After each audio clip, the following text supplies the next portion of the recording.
আর আমরা চাকরি দিচ্ছি, ওরা চাকরি কাটছে, বলছে বোমা ফাটাবো বোমা।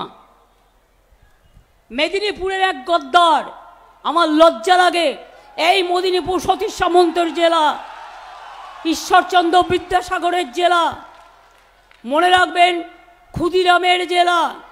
আজ সেই মিদনাপুরে আমরা বীরসিংহ গ্রাম থেকে শুরু করে ক্ষুদিরামের বাটি থেকে ভিটা থেকে শুরু করে ঘাটাল মাস্টার প্ল্যান থেকে শুরু করে কপালেশ্বর কেলেঘাই থেকে শুরু করে আমরা একটার পর একটা পরিকল্পনা নিয়েছি এবং আমরা করছি। কিন্তু বিজেপি তুমি আমাদের বলো, এই যে গদ্দাররা বলছে বাংলায় টাকা দিও না, আর বলছে মিথ্যে কথা বলছে বোমা ফাটাবে, কি বোমা না 26,000 ছেলে মেয়ের টিচারদের চাকরি খেয়ে নিল, যেন মগের মুলুক। আমি নিজেও আইনটা একটু একটু জানি, আমি না নিজেও কিন্তু লয়ার।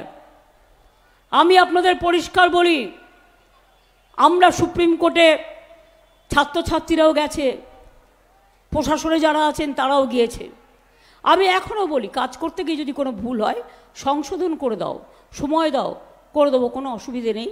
সব মানুষ যে সব কাজ সঠিকভাবে করতে পারে তার তো কোনো মানে নেই। নেতাজি সুভাষচন্দ্র বসু তার বইতে এক জায়গায় লিখেছিলেন, তরুণের স্বপ্ন বইতে, রাইট টু মেক ব্লান্ডার, মানুষের অধিকার আছে ভুল করবার, যদি কেউ ভুল করে সংশোধন করে দাও। কিন্তু কখনো তোমরা বলতে পারো না যে বোমা ফাটাবো বলে 26,000 শিক্ষক শিক্ষিকার চাকরি চলে যাবে এবং তাদের পরিবার না খেতে পেয়ে মারা যাবে, এবং বলছে 12% সুদ সমেত 4 সপ্তাহের মধ্যে টাকা ফেরত দিতে হবে। এত বড় সাহস! অনেক বোমা আছে না, অনেক পিস্তল আছে, তৃণমূল থেকে বিজেপিতে গেল কেন? টাকা রক্ষা করতে হবে না, নাহলে ইডি ধরবে, সিবিআই ধরবে, ইনকাম ট্যাক্স ধরবে, এনআইএ ধরবে। তাই নিজেকে বাঁচানোর জন্য আজকে মনে রাখবেন, সবচেয়ে বেশি গদ্দারি যে করেছে সে আপনাদের মিদনাপুরের জন্ম নিয়েছিল মির্জাফরে। তার নাম মুখে বলতে আমার লজ্জা লাগে, আমি বলবো না।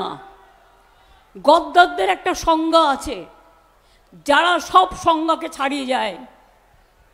তিনি বুকে হাত দিয়ে বলতে পারবেন তিনি কারোর কাছে কিছু নেননি? তিনি বলতে পারবেন কতজন তার হাত দিয়ে পেয়েছে? তিনি বলতে পারবেন পুরুলিয়ার লোকেরা রাস্তায় কেন বসেছিল? কারণ সেই সিটটাও মেদিনীপুরে কাউকে কাউকে বিক্রি করে দেওয়া হয়েছিল।